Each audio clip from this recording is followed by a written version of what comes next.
How's it going, guys? This is Jay here with Fantasy Labs, and I'm joined here with Pete, aka CSU Ram 88, to break down this Friday, March 11th, 10-game slate. Pete, I heard you just had a pretty intense Hearthstone battle, and you actually lost a game to John. That's pretty tilting, man. It's very tilting. We have the rubber match after this pod, so I'm thinking about DFS, but I'm also plotting my next Hearthstone. Oh, that's huge. I would honestly, priorities, right? For sure. He could have easily won both games, actually. Wow. I think he's better than me now. I heard the first game was close. You definitely need to crush him in the winner take all for sure. I am absolutely looking forward to it, and looking forward to this pod. We have a big slate here on Friday, a lot of big tournaments, and one of the last chances to qualify for the DraftKings basketball championship of the Million to First. So I know I will be firing at that, and I know you will be too. Yep. Yeah, definitely a good spot. We have only one team on the second leg of back-to-back, but we have 12 teams on the front end of a back-to-back. So could be some tilt in our future with minutes here. Yep. So since we have 12 games, let's just dive into it, Jay. We'll have some fun throughout the pod, but let's just dive right in.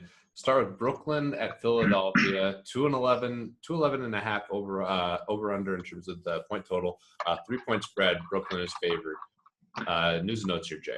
Yeah, so injury side, we got nothing new on the net side. On the Sixers, we got Jahlil Okafor. I think it's technically still questionable with the right shin contusion. We're awaiting the results of his CT scan. They have the results. They just haven't really done anything with him. I would expect him to be very unlikely to play in this one, so we'll kind of have the same rotation we saw last game. So in this game, a high total, two really bad defenses. I definitely think there's some value here.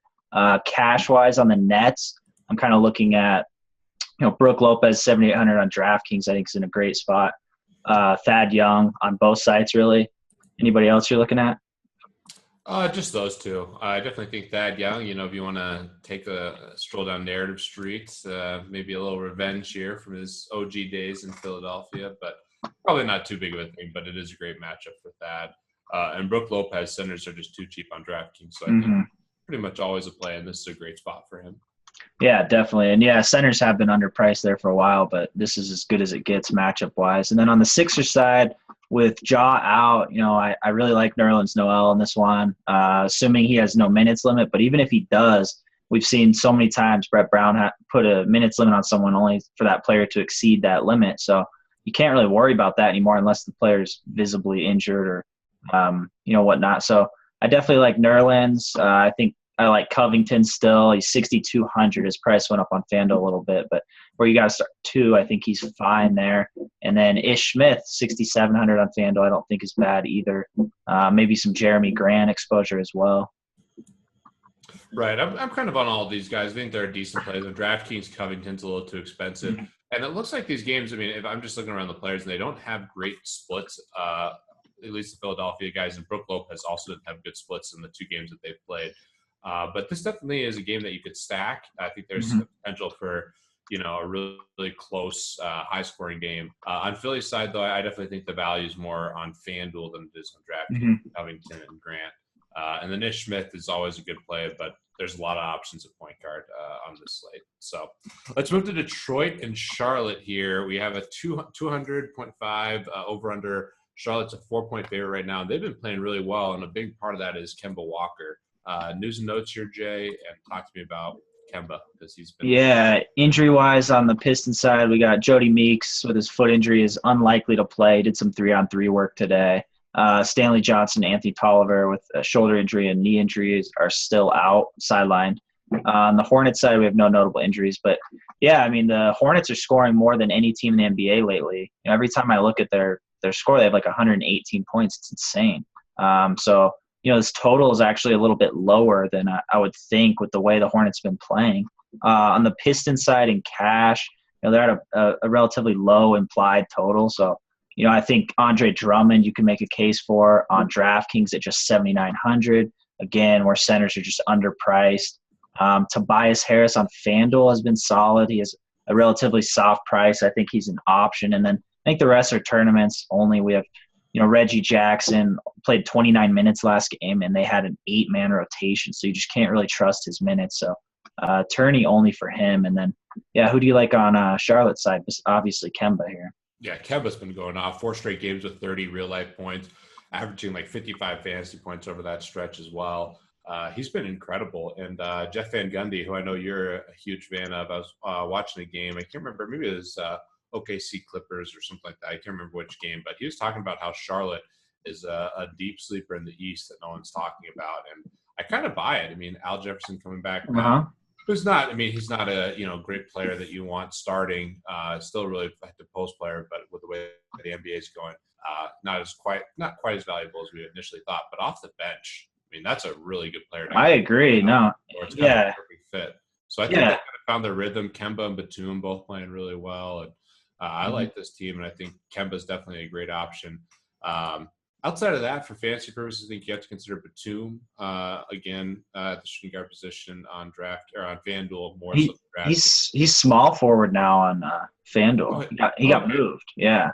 So definitely he's shooting guard on DraftKings. Yeah. Right. Yeah. So 6,900 on FanDuel I think is fine. I don't generally like taking players. Did he just get moved to FanDuel? I feel like I just played him the other night and he was on shooting. Yeah, he just got moved. They didn't play tonight. Yeah.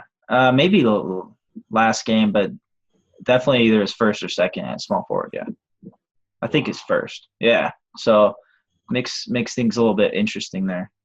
Yeah, no, I'm gonna pull up to see if it just happened with the change. But this is a game that could be sneaky high scoring, and I definitely think the best play that I think for a tournament here is Andre Drummond.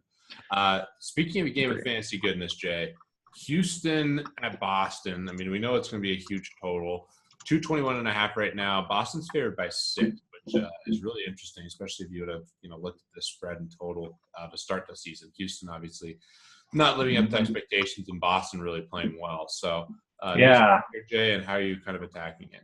Yeah, so the only news we got on the Celtics side is Kelly Olynyk is questionable for this one with his partially separated right shoulder, and then Jared Solinger sat out practice today, resting from dehydration he had earlier in the week. He's fully expected to play. So, yeah, I mean, this is a massive total, 221.5. Boston plays at a really fast pace. They're a solid defensive team overall, but there are still flaws, and you can still attack them, especially kind of in the front court.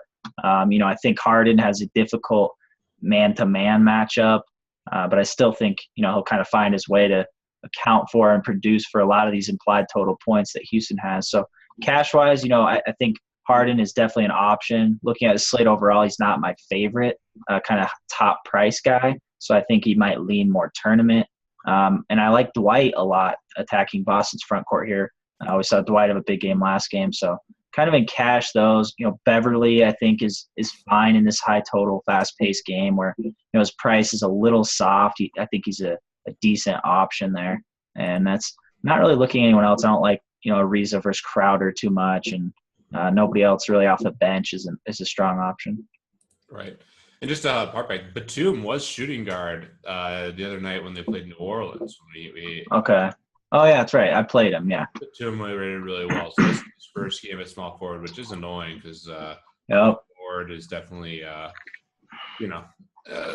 shooting guard's been a really tough position to fill, and Batum was But, going back to this game with Houston, I mean, both Dwight and Harden had a really bad game versus Boston last time, something to note. I agree with you on Beverly. On Boston's side, it's just so tough. The one guy that you can consistently play, though, is Isaiah. Went for 41 fantasy points against Houston last time, and I think he's definitely a viable option in this matchup. 7,300 on DraftKings. Yeah, that's dirt cheap. So, yeah, I don't mind him at all. This implied team total for Boston is huge, and getting Isaiah, who has a pretty high floor this season, and a good matchup going against a bad overall defensive team here at a discounted price on DK, I think is a very strong play. Yeah, the only other guy that I'd mention on Boston too that I think is an option. I don't love him, especially on a 12-game slate, but Jay Crowder. 10-game slate. 12. Yeah, 10. I said 12 earlier because there are 12 teams. Okay. Yeah, no, I'm glad it's not 12 games slate. Yeah. That just made me quite happy. Yeah, I hadn't clicked the arrow over yet. That's the worst. Yeah, how many clicks you can get? Oh yeah. I think you can have definitely tournament exposure to Solinger. I like getting a piece of the Celtics team. It's harder in cash to kind of rely on any of these guys too much, but tournaments, I want to go crazy. I want some Solinger. I want some Avery Bradley even. I don't mind Evan Turner. Jay Crowder on FanDuel I think is fine. So definitely want some exposure to the Celtics here. Right. Okay, let's move to Miami and Chicago. There's no line on this game right now. Definitely a lot of news and notes. Jimmy Butler in particular, looks like he's doubtful and getting all the opinions on the knee. So what's going on here, Jay? Yeah, so on the Bulls side, we got, Jimmy Butler with that strained left knee. Doubtful. He's not completely ruled out, but I would be surprised if he played. I think they'll definitely take it easy. There was talk, Hoiberg, of possibly putting him on a minutes limit in the future. We'll see if that is true or not. I mean, it's just something with the Bulls. It doesn't matter if it's Tibbs or Hoiberg, but they just play their guys massive minutes, even through injuries. So nothing on the Heat side notable, surprisingly. Chris Bosh did say he really wants to come back this season, but it's up to the team. So we'll see what comes about that. But yeah, no line or no total on this. I expect it to be relatively low. The Bulls are on a back-to-back. Heat have a solid defense. They've played at a faster pace, more possessions lately, but they also have played up in pace a lot, so those numbers might be a bit skewed. Although the Bulls, aren't the stout defensive team we've known in the past, especially with Jimmy Butler doubtful in this one. So I think there's value. Is there anyone on the Heat you kind of are looking at in cash? I like Dragic a lot. Obviously, I love Whiteside, but we have centers that are pretty cheap where I don't think you'll need Whiteside, but definitely a good matchup against the Bulls front court. Yeah, I love Whiteside in tournaments. Just unfortunately doesn't get more minutes. Back to Bosh just real quick from a real life perspective. Really hope he can get out there because from all accounts, he's a great guy. And I love how he's involved in technology and just an entrepreneur as well. And he did say he's positive he'll come back, but who knows? I think it's just up to the team's medical staff or the team to actually allow him to. They get the final say. So even if Bosh is 100%, they can overrule him. Right. I think, so. And there's a lot more than just basketball at stake here. So for sure. I love Bosh too. He's a great dude. So hopefully, just health more importantly, obviously, and maybe he comes back next year, later this season. Yeah. I know everyone wants the DFS plays, but we gotta love on Chris. Shout out to Bosh. Bosh has been good for DFS too. We've gotten some nice times out of Bosh. DFS. Oh yeah, absolutely. Yeah. In terms of the Heat, though, I think it's just Dragic for me that I'm really considering. With Joe Johnson playing there now, it's kind of tough. I mean, Luol Deng actually has been pretty solid. I've played him a decent amount lately, so. 6,300 on FanDuel. It's not bad. I think we have quite a few guys in that range. You have Covington, you have Dang, Batum now 6,900. So we got some small forward selections now in that low 6K, mid 6K range that are all pretty decent options, especially on this big slate. I think Dragic 6,600 I think is pretty fine there. I like that price. His usage lately, his pace, especially he's moving the ball. Feeling well, obviously playing a lot better than the first quarter of the season or third of the season. I think you can have some tournament exposure to Dwayne Wade. Mm-hmm. I think Dang is a fine tournament play as well. So pretty much covers it for the Bulls. They actually rolled an eight-man rotation last game as well tonight, I think. Yeah. Yeah, so for the Heat, I agree with you. That covers it. And if you want to play, for the Heat, if you want to play Dang too, you have that little. He started off in Chicago. I'm not saying that means anything. Pertaining to Chicago, I mean, I think Pau Gasol's an all right play, not a great play. Has put up an average of 42.5 fantasy points versus Miami so far this year, but there's better spots for him. He still is way too cheap though on DraftKings, still 8,200. For sure. And then Rose, I mean, he's certainly a tournament play. Played 39 minutes versus Milwaukee, which definitely is something. So we'll see. What are your thoughts on the Chicago guys? Yeah, it's really just Rose and Powell and strictly tournament plays for me only. Not really looking at anyone else on this team. No Etuan Moore? I'm not rolling the dice on Etuan Moore, even though he did play well against the Spurs tonight. But I'm going to give him a hard pass. Okay. Yeah. What did Rose's line end up? I know he had that big game versus Milwaukee. How did he end up tonight? I didn't even check. While you're looking that up, we'll move to Minnesota at Oklahoma City, which has a huge total, 223.5, where Oklahoma City is favored by 12.5. So definitely a blowout potential here, Jay. But Westbrook coming off that monster game. Obviously, Durant playing really well, and this could be exciting. This Minnesota team can show up against anyone because they have so much talent. Yeah, if this game stays close, there is some huge upside. There's obviously risk with the 12.5-point spread. Derrick Rose had 31.6 FanDuel points, so he did have a solid game. He's been underpriced, especially on DraftKings for a good bit. I think he was 6,200 tonight. So he's been pretty solid, and his minutes are obviously the main thing, the main concern. But if he's going to get that many minutes, then he's definitely an option most nights.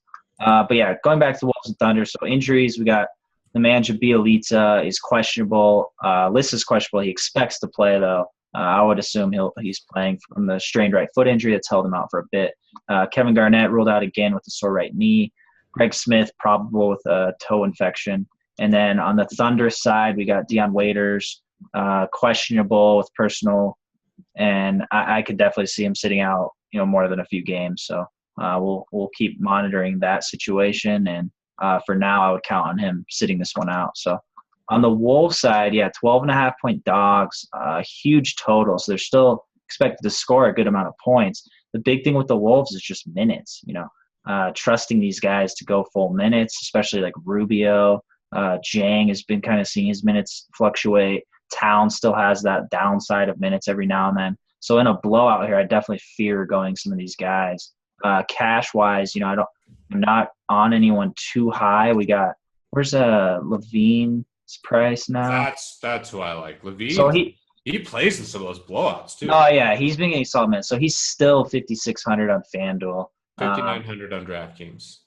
Yeah, so he's an option for sure. He's gonna. He's been just incredibly consistent lately. I don't love the matchup with Robertson there, but Robertson, yeah. So I think Levine at that price though is fine, especially at shooting guard. Now that Batum's gone on FanDuel at shooting guard, so you're more in need of a guy kind of there. So after that, it's tournament plays only. I think you can have some Andrew Wiggins for sure.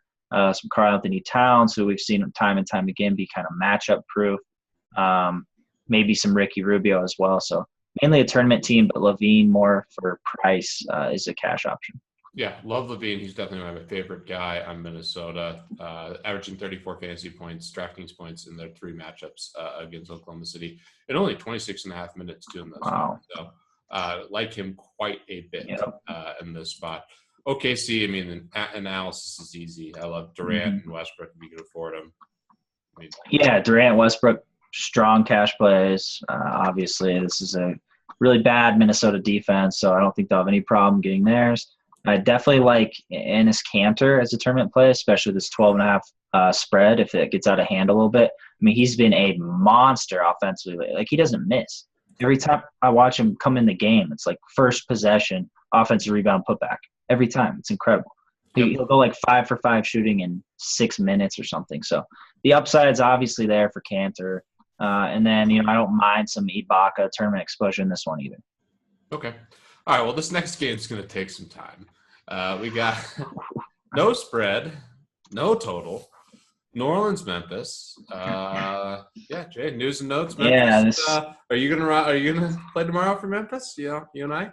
Oh man, I think so. Like I'm definitely down to brush up on my point guard skills. Pelicans side, we got Alexis Ajinça ruled out with a fractured sternum. We got Norris Cole questionable with that lower back injury that held him out last game. So some pretty big implications there with the Norris Cole news. And then going on to the Grizzlies side, it's just an absolute disaster. We got Zach Randolph with his knee. I think he's listed as questionable. I haven't really seen a solid update on him, so that's something we'll definitely monitor tomorrow. I saw somewhere that they listed him as out. I did too. So I don't know if that's true. I did some digging. Yeah. So we'll definitely keep that monitored. Obviously, that's huge. If he plays, you're not really going to go JaMychal Green. If he's out, you're definitely going JaMychal Green. So it's something that we'll hopefully have in time. I'm sure we will, given the state of this team. They'll kind of get that out there early. And then Mike Conley with the sore left foot, I think is kind of in the same boat. I think he's still technically questionable, but he seems very unlikely to play. I think they kind of need him to sit 3 games for adding an additional player, getting exemption. So Conley's another guy who's kind of, out there who I think is leaning more unlikely to play. Obviously, Mario Chalmers had a ruptured Achilles, and not only is he ruled out for the season, he also got waived by the team. So brutal, dude. I don't think it is at all because, they have to make room. He's done for the season. It's not like he's not getting paid. Money's guaranteed. And he was a free agent at the end of the year. So it's like, who cares? See, that's brutal. What do you? Injury's tough. Well, yeah. So you can feel bad about him for the injury, but I don't feel bad about him getting waived. He's a free agent, right? And he's not playing again. So it's like, what is it? Why would they keep him as a roster spot?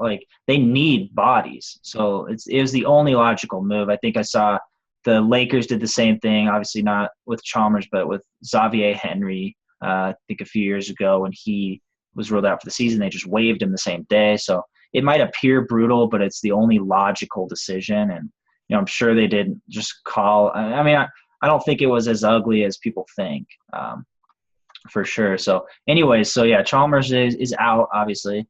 Chris Anderson with a left shoulder injury, Birdman, unlikely to play. I think he might be ruled out. So that leaves us with, no point guard. So we'll jump into these two really quick. They don't have huge implications. I'll tell you why in a second. But we got Briante Weber agreed to a 10-day contract coming over from Pelicans, maybe? No, I don't know, Houston or something. D-League. So he's on a 10-day contract. He was a defensive specialist at VCU. He averaged 5.9 steals per 40 minutes. 6.5 rebounds, 6.5 assists per 40 minutes. So you break that down to his realistic minutes, and you're not getting much upside out of a guy who's there defensively. And then today news came out that Ray McCallum is flying to Memphis tomorrow morning to likely sign with the Grizzlies. Whether he plays or not in this game is unknown as of now. I probably would be surprised if he did. Either way, though, these players we don't need to talk about much because neither of them are listed on FanDuel or DraftKings. So we kind of get a test trial with the Weber, Briante. So we can kind of see how he looks, and then he'll probably be in the pool for the next time Memphis plays. So for now, you don't have to worry about them. Obviously, it plays implications for other guys, which we'll get into in a sec. So I think we'll still see some point guard Lance, unfortunately, for our eyes and whatnot. So kind of a mess of a team. I'd say Zebo is leaning out. I'd say Conley's probably not playing. I'd say Chris Anderson's not playing. So they're still thin here. So let's just start with the Grizzlies on this side. So they're playing the Pelicans at home. Pelicans don't have a good defense. Who are you looking at on this Grizzlies side now that you don't have really a point guard and we have two guys that might play point that aren't even listed in the pool? I mean, you know where I'm going, Jay. Lance? Oh, yeah, I mean. It's not a pod about Pete recommending Lance either. Yeah, that's true. All right, well. He is the GOAT. Yeah, I think when Conley's confirmed out, you can definitely start looking into these guys a little bit deeper. Guy I like still, I think. JaMychal Green's the real play. JaMychal Green for sure, assuming Zebo's out. Tony Allen was playing some kind of point guard. No, I think Tony Allen's a fine option. I probably recommend a bit more tournaments just because they still have PJ Hairston and Lance and Matt Barnes. So Matt Barnes is another guy I don't mind going. He's only 4,800. I definitely on FanDuel a small forward. You got to start too. I don't mind going him at all. He was a disaster last game, and he still ended with 23.4. He should have had 50 if he played decent. So Barnes is the guy I'm looking at, and then JaMychal Green for sure. Tony Allen, maybe some tournament exposure, and I'm probably keeping Lance to tournament exposure as well, unless McCallum is not going to play in this one, and it's only Briante Weber. I think Lance and Tony Allen really will have to run more point. Right. So this is a big game to monitor on Memphis side. Just pay attention to the news. If they're really thin, start loading in bodies. It just makes so much sense. JaMychal Green, if Randolph's out, even with the Anthony Davis there, is still must play in my opinion. Absolutely. On New Orleans side, I think it's Drew and I think it's Davis that are the guys that you're looking at. Is there any cheaper plays that you're considering at all? No, I think if Norris Cole's ruled out, I'm fine with having some Tony Douglas tournament exposure. I still don't like rolling him in cash. I actually am surprised people do that much with kind of his role. They can stick Drew at point guard and Alonzo G at shooting guard, Cunningham at small forward. And, there's not like massive upside really for Tony Douglas, I don't think. He did play a lot of minutes last game. They started Orlando Johnson in the first half. Tony Douglas started the second half. So he got big minutes. And then, Anthony Davis and Drew are definitely, really, really strong plays. When Drew and Anthony Davis play at least 27 minutes together in a single game, Anthony Davis averages 39.6 real points per game. So obviously huge with him playing with Drew. Why it took so long for them to get that many minutes, they've only done it 4 times. I have no idea, but we're finally at that stage right now to where you can pretty much, bank on that. So both of those guys are very, very strong plays on the slate. Right. So this is a juicy game. Pay attention to the news here. A lot of viable options. A game that is not as enticing as some of the games to end the night. We have Washington at Utah. No line on this. That's because of Bradley Beal, I guess. That's all I could think of. What's the news and notes here, Jay? So injuries on the Wizards side, we got Bradley Beal, the sprained pelvis, questionable. He didn't rule it out. How do you sprain your pelvis, by the way? I don't know. It sounds like it hurts. When he had that, I saw it. Yeah, I thought he'd be out for a while. I had him rostered that day like a donkey. I did too. It was a donkey play. But that's all right. I think the rest of my team did well, at least. So maybe not. I probably got crushed. On the Jazz side, we got Rodney Hood with the sore lower back is questionable. So both teams' shooting guards are questionable in this one. So, no line, no total. Playing at Utah, I definitely don't like this spot for the Wizards. Jazz are playing exceptional defense as of late. Really hard to play in that arena, especially the Wizards traveling there. So I'm not really looking at any Washington guys. I think you can have some Wall exposure. I think he'll be under-owned for sure. So you're still getting some good upside, obviously, with the way Wall's playing and how much he contributes to that team. Maybe some Gortat even. I think he'll be incredibly low-owned here. No way, dude. Massive no wave on that, dude. I don't know, man. We've seen people have put up big lines against Gobert. Wow, dude. Gortat put up 50 fantasy points in their one game. There you go. There you go. Yeah, so, I don't know. Maybe there's your turning play there. He will be under-owned, and I immediately dismissed it. I'm glad it's not like a horrible spot.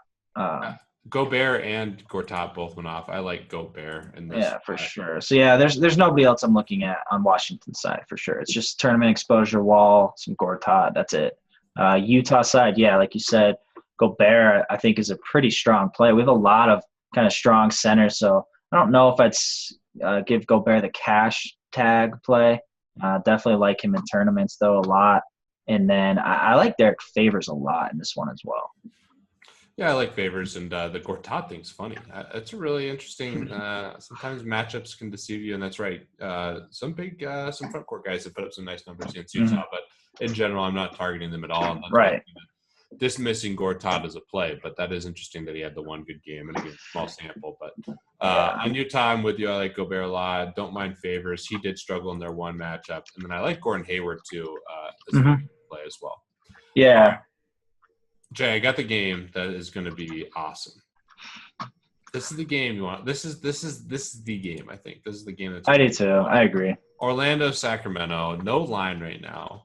A lot of news and notes here. What are your thoughts, Jay? Yeah, there's quite a few news and notes. Again, this is a slate where I'm definitely going to have a busy day. Justin's going to have a really busy day. John's going to have a really busy day. So on the Magic side, starting off, we got Vucevic with the strained right groin. It has already been ruled out, so he saves us the waiting game for him. Elfrid Payton, his status is uncertain, so we can consider him questionable with a strained right elbow. Scott Skiles actually said he was strongly considering a lineup change. We've seen him do this a few times, or say this at least, so who knows with him? We'll never know. I'd guess that, if Elf plays, I would think they'd go the same lineup as last game, so Elf, Depot, Fournier, Gordon, Jason Smith. But now that Boogie's out, which I'll get into in a sec, I could see Skiles getting a little crazy here. So the King side notes, we got DeMarcus Cousins suspended 1 game for conduct that was detrimental to the team, meaning he was screaming. What happened? Do you know the inside story on that? I mean, he was just he was. It was because George Karl apparently didn't have his back because some calls went the wrong way, and Boogie wanted his coach to defend him more. So he just went off on a tantrum against George Karl, who's dealing with cancer treatment like that day pretty much. He just went off on him. He lost it. He lost it on Vlade, the GM. Vlade. I think it's Jay, you would 100% be a better GM than Vlade. I mean, they've been a mess for sure. So yeah, what is that? I think I saw it's his 8th time he's been suspended. I want to say in his career. Wow. So he's definitely getting up there. Anyways, I don't even want to talk about Boogie's attitude or anything. We got Ben McLemore doubtful with a right finger injury. Got Marco Bellinelli probable with back spasms. We got Seth Curry questionable, sprained right foot.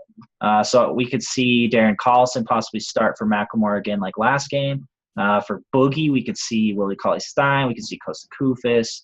It's kind of to be determined. Kind of depends how both these teams want to play with their starting centers out. I could see them, both kind of playing small ball a little bit more, playing a bit quicker. So we'll kind of see what the starting lineups are. So going back to Orlando, who your favorite plays in this game? Obviously, we definitely want to attack this game. Yeah, Aaron Gordon bounced back for sure. Big time letdown versus the Lakers in his last game. But I could see a nice spot for him here. I also think that Oladipo and Fournier, they should have nice games right here. I mean, come on. This is a spot. No Vucevic. They should go absolutely off. We'll see if it comes to fruition, but I think those are the guys. I'm not really on the fringe guys like Mario, not as much. If Peyton misses, obviously you got to play Brandon Jennings. I don't know. I was thinking about that, and C.J. Watson has been getting huge minutes. Brandon Jennings only played 4 minutes last game, with Elf only playing 20. That's true. Scott Skiles loves him some C.J. Watson. The other thing is, if Elf is out, we could see Depot slide to point guard. Fournier. That's true. Guard. Jennings is way too risky. You're right. He always way too risky.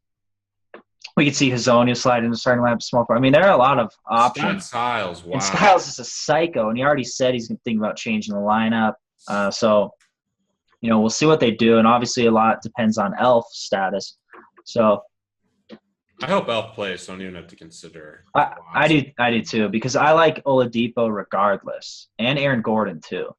Yeah, I like both those guys, and I think Fournier is a solid option. I agree. So if Elf is out, it solidifies Depot. Depot's a must play if Elf is out, and probably Fournier too. And then, you got Aaron Gordon, who I'm with you, I think is definitely in line for a nice bounce back game. I think you can have tournament exposure to Brandon Jennings if Elf is ruled out. It's possible. I mean, it's an easy matchup, especially off the bench if he doesn't start. And then I don't mind tournament exposure even to Elf if he plays and starts. We've seen his minutes just all over the place, so it's I wouldn't go crazy on his exposure or anything, but he could rack up some dimes in this game with for sure a high implied team total. So definitely pay attention to the news, the lineup. We might not know in time, so I think the safest guy overall is Oladipo. What are you doing with your boy, man, Jason Smith? Anything for him? No love? He let me down, dude. Yeah, he's not been good. No. Big foul trouble last game. He's foul prone. He's not been great. It's someone I'm probably avoiding, especially with Boogie out as well. So we could see them kind of mix it up and go a little bit smaller perhaps and play Hazonia at the 4 even. Aaron Gordon, kind of some small lineups. So I'm not really on Jason Smith too high. It's kind of just the other guys. Right. One interesting guy that we have to talk about, Rudy Gay, is basically a lock on DraftKings, 6,000. Yeah, that's pretty. Yeah, there's no. So heavily on. Yeah, I'd say 70%. That's my guess. But 6K, huge usage rate with Cousins out. Mm-hmm. Just a dream scenario here. Yep. Rudy Gay for sure. Another guy I like. Yeah, it's tough. They could go small as well. We could see Rudy Gay playing at the 4. a good bit. Caspi getting a decent amount of minutes in this one. We could see kind of Kufis and Willie Cauley-Stein chop their minutes up. We'll see who draws the start. If it's Willie Cauley-Stein, these guys' minutes have just not been good. Cauley-Stein 12 last game, Kufis 11, so they're on par. Obviously, it was with Boogie, but I don't trust them enough really to go them in cash here with Vooch out. So I think their tournament plays only, and I like whoever draws the start more for tournament. And then a guy I'm looking at too, if he starts, is Darren Collison. Oh yeah, I definitely like having exposure to him. And then I'm fine with Rondo's probably still underpriced on DK. Yeah, 7,800. I think that's reasonable. 78. Yeah, so with Boogie out, Rondo gets a bump there as well. So I like him as well in cash even. Okay, so this is a game. It's a juicy game, yeah. Yeah, you're going to follow the news for Memphis and then follow the news in this game because that is going to be massive, and that's where all the value should come in to allow you to play. Yeah, we should have decent value. Hopefully Zebo's ruled out. You can go JaMychal at cheap. I think Oladipo, definitely a strong play, kind of regardless of Elf status. And then the King side, we're definitely going to see some value. Rudy Gay at 6K is criminal. That's an easy play. Don't overthink it. So, yeah, we definitely have some pretty strong value here. Yep. Okay. Let's go to New York and the Clippers. We have a 203.5 over-under, 9.5-point spread. News and notes here, Jay Sean. So, yeah, on the Knicks side, we got Lance Thomas with his left knee injury. He suffered non-contact, I think, in warming up before the game, I think it was. He could miss the next 4 games. So, doubtful for this one. I'd be shocked if he played. And then Aaron Aflalo, a late scratch last game with a strained right abdominal muscle. His list is questionable. It seemed minor, so I'd probably expect him to play. I hope he plays because I definitely don't want to look at Sasha Vujicic's name and actually consider that guy. So hopefully Aflalo's back. Dude, I hope he doesn't play and then people play. Oh, yeah. Actually, that might. I have no chance. He went 6 of 7 from 3. I mean, that's not. That's true. Actually, you make a great point. I hope that Aflalo is out, and then we can play people who play Sasha. That's what I'm. That's the nuts. On the Clippers side, we just got Luke Mbamute, questionable with the left eyelid laceration. So, not a high total. Definitely not a high implied total. Clippers have played solid defense the second half of the season since Blake's been down, really. They've picked it up a lot. So Knicks, I'm not really looking at anyone. The guy I like the most, no surprise, Melo. I think he's a fine play, but I don't think you really need him on this slate. No, and you're going to save down for a Gay or something like that. You don't need to pay for Melo. He's a good contrarian tournament play, leverage play. Rudy Gay will be so. Definitely, yeah, absolutely. So, but man, there's no one else I'm even looking at on this team at all. Yeah. Porzingis is hardly playing. Robin Lopez, maybe he does have those pretty massive games every now and then. So, get some Robin Lopez at 5% owned and take a nice 43 points. I will continue to lose money, win money, fading Robin Lopez. Yeah, I'm in the same boat. Okay. Going to the Clippers side, you got to look at Chris Paul first and foremost. And then I think the shooting guards are somewhat interesting. Redick's been playing well, hitting a lot of threes, which is valuable. On DraftKings, did have a bad game versus the Knicks last time out. But Jamal Crawford also very interesting off the bench. And he's played for every team, but did play for the Knicks for that stretch of time. Some great opportunities on the Knicks as well. So I think if Aflalo's out, I don't mind Redick on FanDuel where he's just 4,800. I think is a fine cash play. I don't think I'll go him, but it kind of depends how slate shapes up. If you need to save money at shooting guard, I think you could definitely do worse than Redick at 4,800. DeAndre Jordan has been a monster lately. We generally don't love going big men against the Knicks just with their kind of length. Defense in the paint. So, I think but DeAndre kind of accumulates his points a bit differently than like some offensive like Brook Lopez, for example. So I'm fine with DeAndre, probably more tournament and even Chris Paul more tournament as well. We just have so many guys to go that I don't think you really need to squeeze them in your cash game lineup, but certainly a strong tournament play. Right. Okay. So if you're going to get all the value plays early and they want to save some money for the last game, I certainly could do a strategy if this game stays close. Portland and Golden State, 225 over under. Golden State 13-point favorites, but man, Damian Lillard just been playing so good. He is definitely my favorite player now. Yeah. I love Chris Paul, but Lillard is just Lillard is so much cooler, man. He's Dude. so much better. And when he first came in, I mean, this is not a better player. I meant just better to root for. Do you remember the days when remember Damian Lillard first came up? And my most profitable days ROI ever were just playing Damian Lillard every day. Yeah. When he first came on as a rookie. He crushed. Yeah. And that summer league, dude.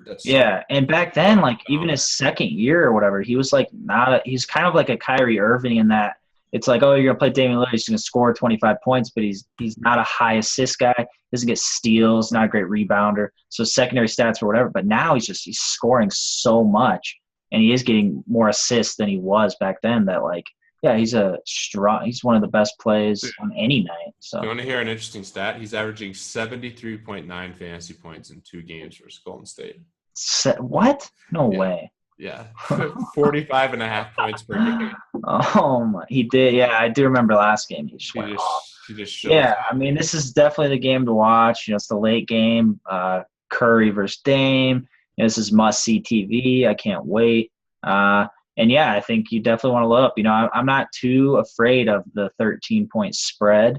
It doesn't scare me off as much as a usual 13-point spread would be. We've seen the Warriors. Their defense has slipped a bit lately, and this total is 225. So Lillard's going to shoot his way in this game pretty much. So on the Blazers side, you're fine, obviously rolling Lillard and Cash. Oh, yeah. Okay, and then there's no one else. I mean, really, it's just CJ's the only other guy in the column. I don't mind. Yeah, I don't mind tournament first play. I mean, I don't know. Right, and then if you really want to dig deep, Ed Davis had a massive game last game. It was an overtime game, and he saw a bit more minutes than we could expect him to. But if this game does get out of hand, which it could, I like some Ed Davis exposure. Okay. All right. If you want to, dumpster dive. I like the dumpster dive. Yeah. So on the Warriors side, where are you at? Are you Curry cash game play as well? Yeah, I mean, Curry is just anytime you want to play Curry is fine with me, especially in this matchup. 10-3 only on DraftKings come down a little bit. Yeah. I mean, he hasn't had the huge games like Dame's had in these spots, but I still like him quite a bit. And then I think Draymond Green kind of, he's been falling off, but he took 44 fantasy points for them, and his price is going to come down, so I don't mind him. No, yeah, I actually like Dre as a tournament play in this one. He actually took a decent amount of shots last game, which we haven't seen him lately do. I think Clay at 7K on FanDuel isn't a bad play. Clay 43 fantasy points in 2 games versus Portland. Yeah, I like Clay. Yeah, Clay's fine. I definitely like that. Now that Batum slid over to small forward, it was either Clay or Batum possibly for that cash spot, but now you don't have to worry about that. So I like getting a piece of Clay for sure. And then Clay, Oladipo, both same price. Levine, I think those guys are all good options there on. Yeah. Go Levine at much cheaper, and then one of Depot or Clay. I'll probably lean Depot, especially if Elf is out for sure. Yeah, if you're a basketball fan, watch this game. Lillard's been just going off for Golden State. Yeah, I can't wait. Watch, and Golden State obviously doing historic things. So right. Let's knock it out of the park here, Jay. Let's do some quick hits, huh? Yeah, let's jump into the transition into the quick hits on DraftKings. Go through our cash and tourney plays real quick. So if you want to start us off and go through point guards. All right. So Westbrook, these top guys at point guard, you can always justify. Westbrook, fringe cash game play, always a tournament play. The blowout here is a concern, but obviously he's coming off a monster game, and you never have to really convince me to play him. The reason I say he's fringe is I do like the other stars a little bit better than him. I like Curry quite a bit, and then I love Damian Lillard at only 9,800 if I'm going to spend up. Paul, John Wall, tournament plays only for me. They'll definitely be lower owned relative to those other guys. Kemba Walker, I think, is really interesting. Has been just going absolutely off. So I think a lot of people will be chasing those points.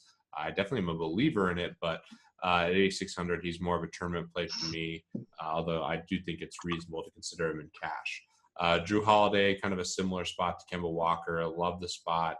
Memphis isn't as good especially without Conley at point guard. So I think he's a really nice play as well. Talked about Rondo. I think he's a great spot too. And then Isaiah at 73, that's a cash game play for me, and obviously a good tournament play. So that top end of point guard, man, is just absolutely loaded. Yeah, loaded. So loaded tomorrow. I definitely want to get good point guards. Dragic, Reggie Jackson, or Dragic is a good play. Reggie Jackson, not for me.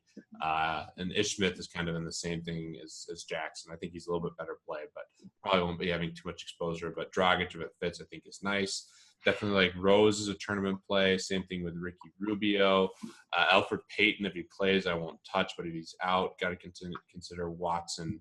Probably not Brandon Jennings at all. You're right, Jay. That was pretty dumb. Oh, they're both not strong. I mean, it's just who knows what Scott's going to do. He loves C.J. Watson, but C.J. Watson's not good for us. He's not flashy enough. He doesn't produce enough. So I think Jennings is probably the tournament play out of the two, but neither of them are strong options. Getting into the cheaper guys, we're not quite dumpster diving, but these guys are definitely viable cash game plays and fillers in your tournament lineups if you need to save. Darren Collison, especially the news breaks, could become borderline must play. And then Shelvin Mack, everyone's playing him. At least the sharps are to get the cheap savings, especially over there on FanDuel. I think he's reasonable here against Washington, only 4,500. I think he's a nice play. Then total dumpster diving, Tony Douglas, if the news breaks the right way. He could be an option. I already talked about Brandon Jennings and C.J. Watson. So why don't you lead us through shooting? Yeah. Absolute joke. It's no point guard, but I will say I continually get surprised by the Sharps going with Shelvin Mack there. I'm not a fan. Lots of really good. I know, man. It's wild. It blows my mind. But let's jump through shooting guards. So we got James Harden at the top. I don't think you need to spend for him on this slate. I like the high total in that game, so I think it's a strong tournament play. Victor Oladipo, I think, is a strong cash play, even stronger if Elfrid Payton's out. He becomes one of the strongest plays of the slate. I think Dwayne Wade with Butler out there is a pretty solid tournament play there at 7,100. I think C.J. McCollum is a solid tournament play as well, getting a piece of that over-under. And if Portland keeps it close, it will be for sure because of him and Dame. I think Batum is a strong play, 7K, and then at FanDuel, he's small forward at 6,900, so I like him the way he's been playing. Klay Thompson, I'm fine with as a cash play, 7K, and he's produced well in their two games against Portland. I think Evan Fournier at 5,900 is a pretty strong play. Again, if Elf is out, I like Fournier more, just locked into big minutes. Same with Zach LaVine, very safe, very consistent, still underpriced, has produced in his games against the Thunder as well. So I think he's a strong play as well. I think Wiggins, you can definitely get some tournament exposure to, getting a piece of that game as well if that one stays close. After that, we got Evan Turner. I don't mind his tournament play, playing against a awful Houston defense. Jamal Crawford and Redick, kind of similar to me. I probably like Redick slightly more here, especially if a Flawl's out. I think is a fine option. Avery Bradley at just 4,700 going against Houston. I think it's a sneaky tournament play. Boston has implied team total of a lot of points, so I don't mind exposure to him. After that, let's see. I think we got some more guys here. I like Bradley's price. That is nice. Yeah, that's cheap, man. Mario Hezonja, got to give some respect for FantasyLabs. If Elf is out and we do see Hezonja slide into the 3 with Depot at the 1, you could possibly get some exposure at 4K. I wouldn't expect much, honestly, but really I would. And then after that, I don't want to dumpster dive too hard here. We've seen Markel Brown actually have some decent games lately. Going against Philly at 3,800, that's like an extreme dumpster dive. I don't think Sasha Vucic I would not go anywhere near unless your opponents play him. Unless you play me. You can definitely take my games and play Sasha if it follows out. After that, don't see anybody that I like. Yeah. So, all right, what you got for small forward? All right, small forward. I'm gonna power through this one real quick. Durant, elite play. If you can fit him. Do have the blowout concern, but always elite play.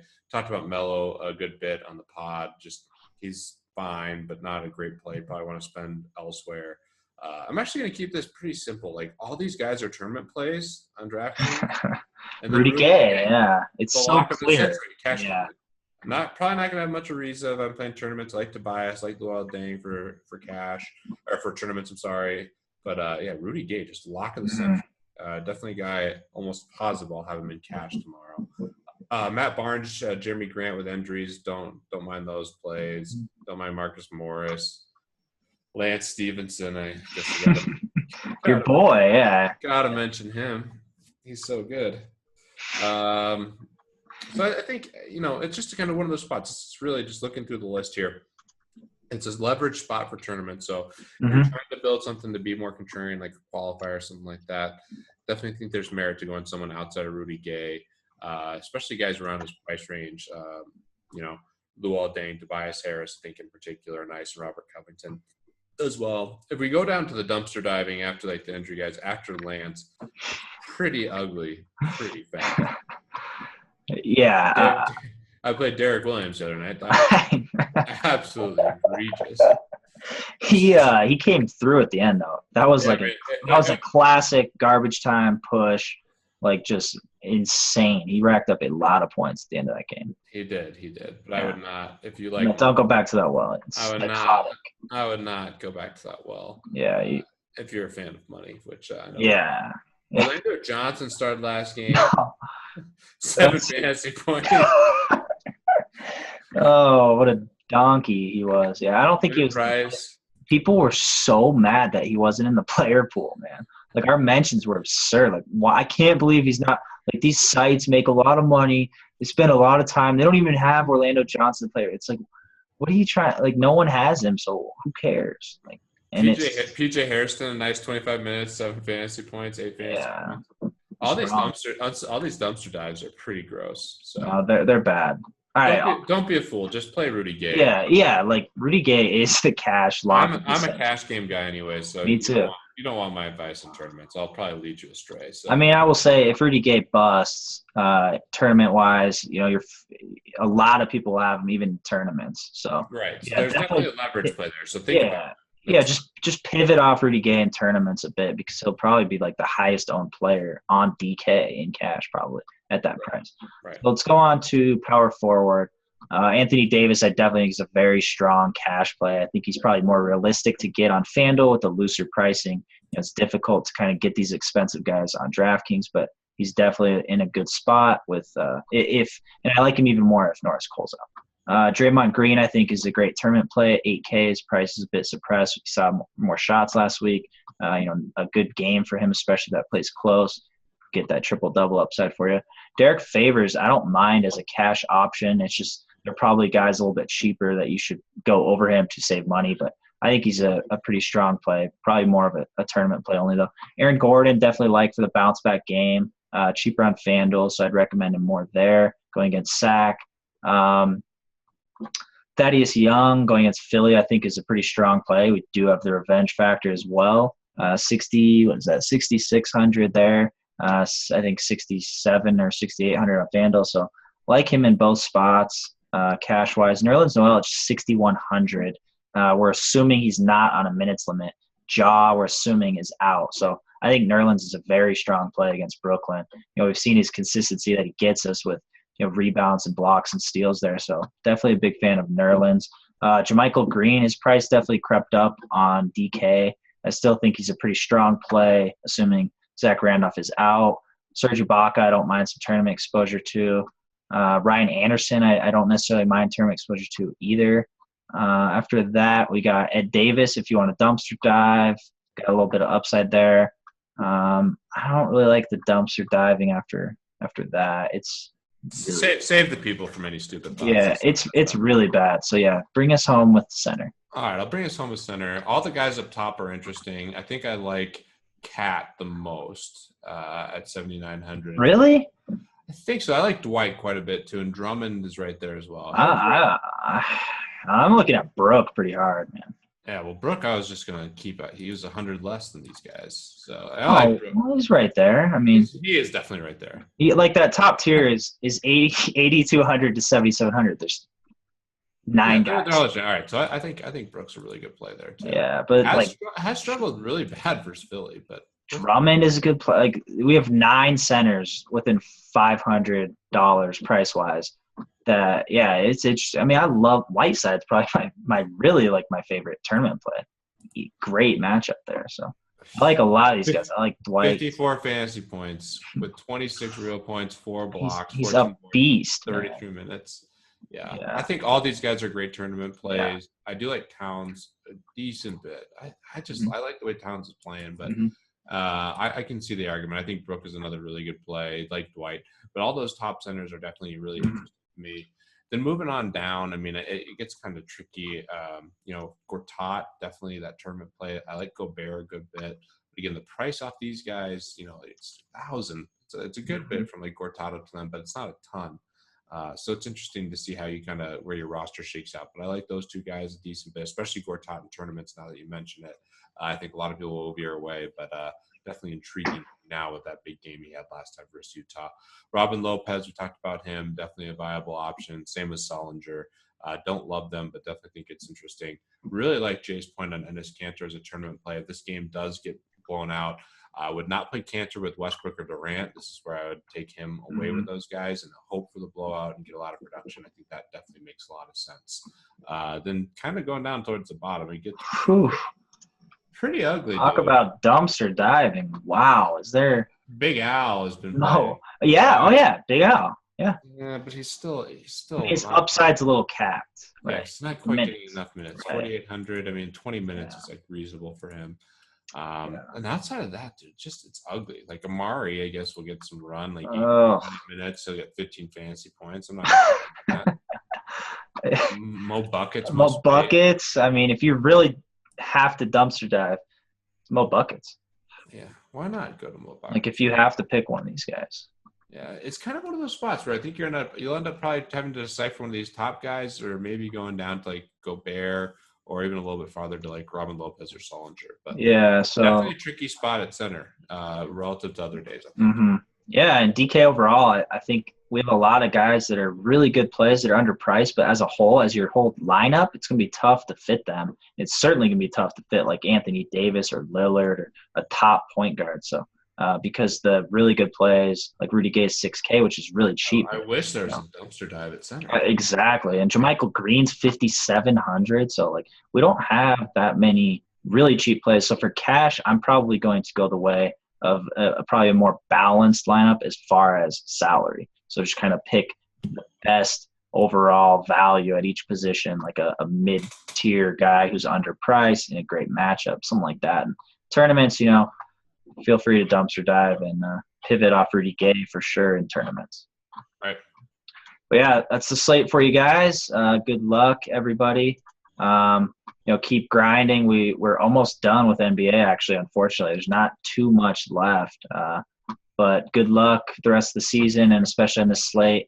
I'll be back on the pod with you guys on Sunday, breaking down Monday's slate with Justin and John. So until then, crush these slates. See you guys.